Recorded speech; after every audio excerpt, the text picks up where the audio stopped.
Oi, eu sou Bruno Calado, engenheiro civil, trabalho e resido na Flórida.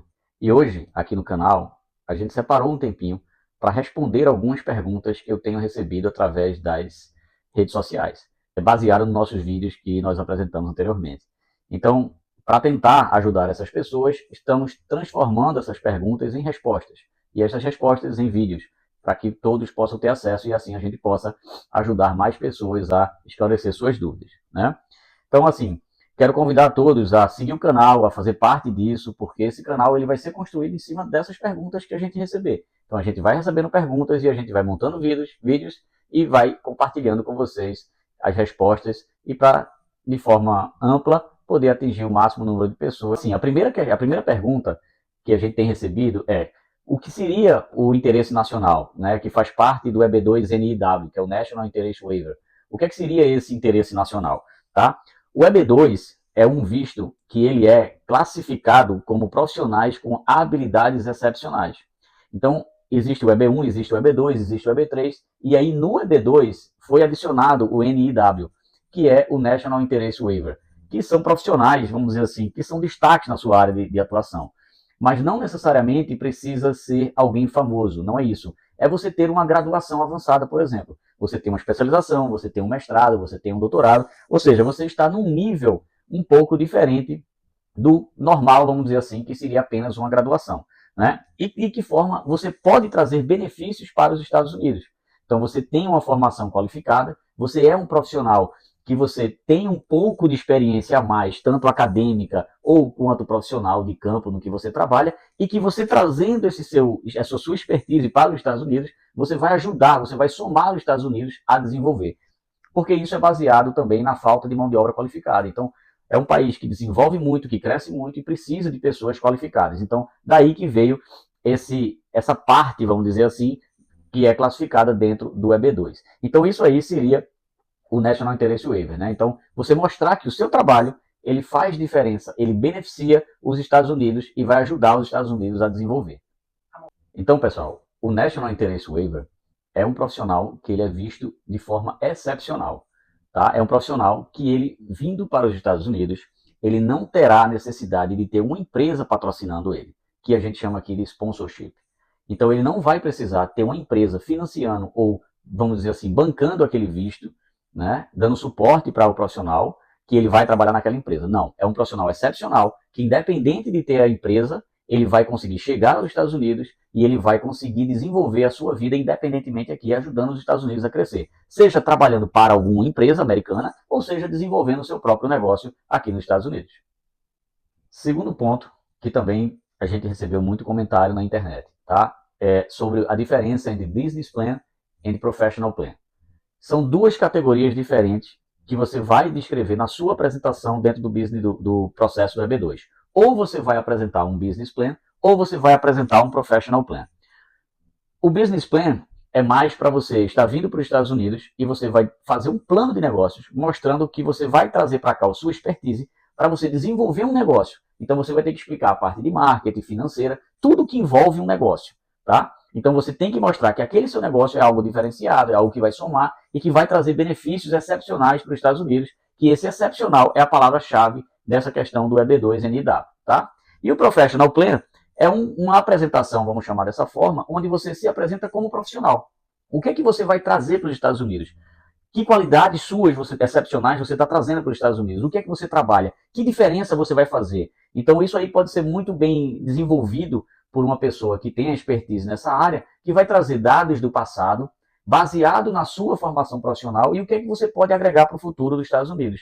De forma numérica, mostrando que você vai trazer benefícios sociais, benefícios financeiros para os Estados Unidos, o que seja. Tá? Então são essas as duas diferenças. No nosso caso, a gente fez pelo Professional Plan.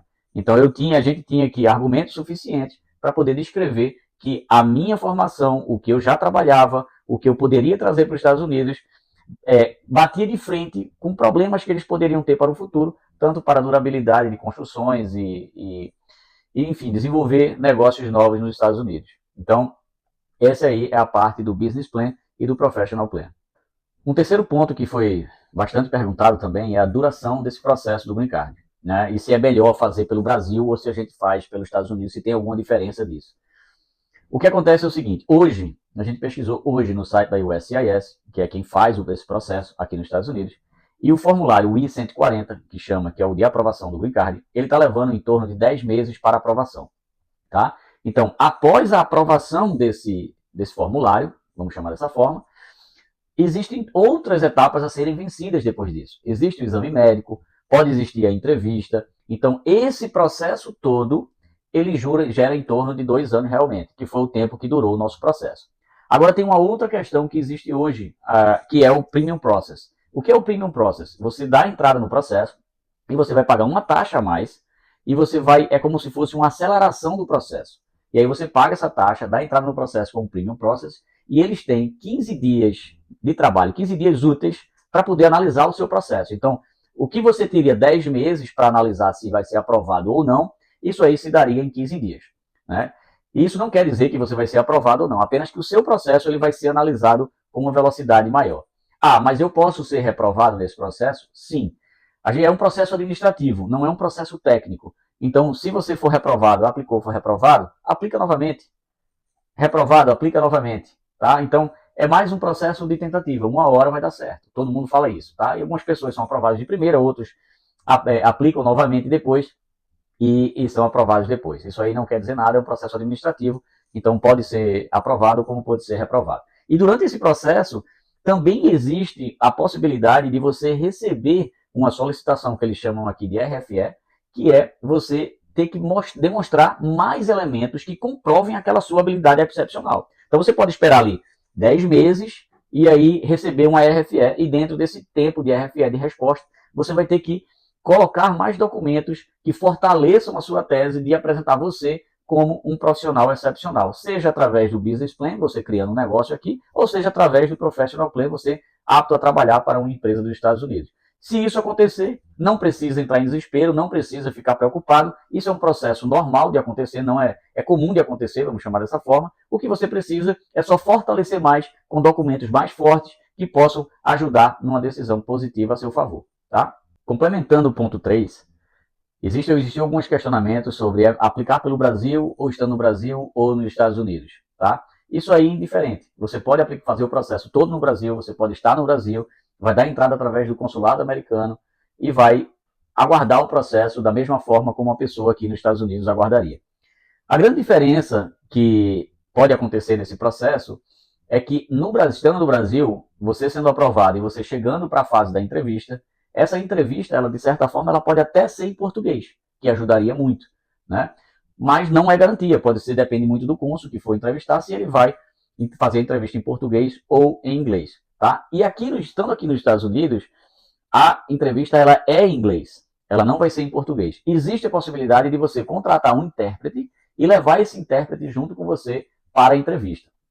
Então, mas de toda forma, eu aconselho que quem for entrar nesse processo, quem for iniciar esse processo, a estudar inglês, a fazer um intensivo de inglês, para tentar entender e tentar assimilar o máximo de conhecimento da língua, porque isso pode facilitar um pouco, pode ajudar um pouco durante todo o caminhar desse processo. O quarto ponto que a gente separou aqui é bem interessante, porque muitas pessoas fazem comentários, né, e a questão do sonho e da realidade, a diferença entre o sonho e a realidade, né, se consegue. Mas essa questão do sonho e da realidade depende muito de você. Depende muito de você acreditar, depende muito de ser o que você quer, de você estar apto a dedicar tempo e em busca e transformar o que seria um sonho numa realidade. Então, é algo muito pessoal, é muito mais de vontade, é muito mais de querer, é muito mais de você querer transformar o seu sonho na realidade da sua vida.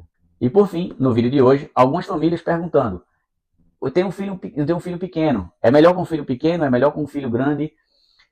O que a gente tem de experiência que pode compartilhar é: quanto menor a criança, quanto mais cedo, melhor e mais fácil é essa adaptação. Agora, lembrando que se o seu filho ele tem mais de 21 anos, ele não entra no processo, ele não pode entrar no processo, como a gente chama aqui, debaixo do seu guarda-chuva, tá?